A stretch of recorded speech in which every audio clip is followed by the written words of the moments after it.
Hey Pops, this is your son Jim. If I look a little red-faced because I was on a really good motorcycle trip this morning. We left at 8:30 and got back around 4. So that's why I'm a little red-faced. But I did want to send you this video to tell you a little story about you being my father and what it means to me. I think the first thing I remember very much is being proud as a little kid. You know, everybody would say, "Are you a Hollis or are you Jack's kid?" And it was always said in a complimentary way. So I was very, very proud to say, "Yeah, I was a Hollis and I was Jack's kid." And that pride just stuck with me, and that comes from a very, very early age. So thank you for teaching me how to be proudful and prideful. I also learned from the Hollis family, which you brought to me, faith. I remember the first time I saw religion and belief in Jesus Christ demonstrated was when we went to Grandpa Hollis's funeral. And that was the first funeral I'd ever been at. I had known nobody that died before, and I didn't know what to expect. And I remember walking to the front from the back up where the casket is, and Grandma was up there, and Chester was there, and literally tears were squirting out of his eyes. He's the only person I've ever seen where tears, like, they spit at you. And Grandma very calmly just said, "Oh, Grandpa's in a better place. He's where we want him to be." And she was so calm.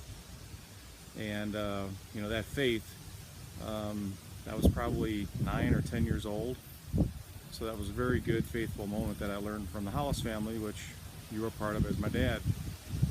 You're also a very strong man. Probably Uncle Dave says it best. He says your dad is one of the strongest men, physically, mentally, spiritually, and you are.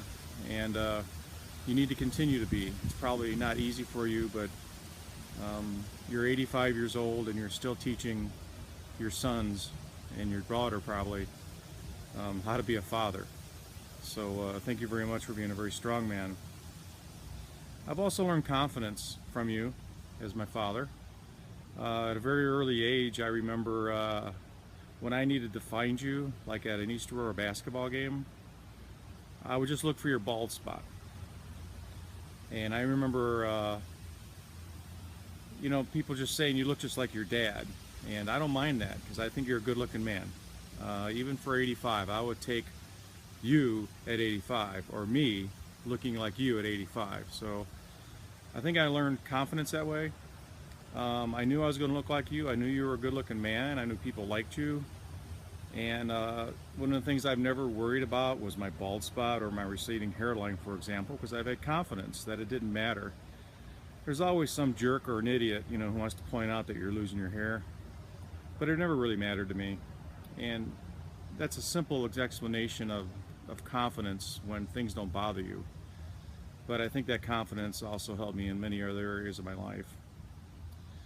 So those are 3 stories that I wanted to tell you about: pride, faith, actually strength, and confidence. And I feel like I got those from you. So Dad, thank you very much on this 19th day of June. And I love you very much. Happy Father's Day.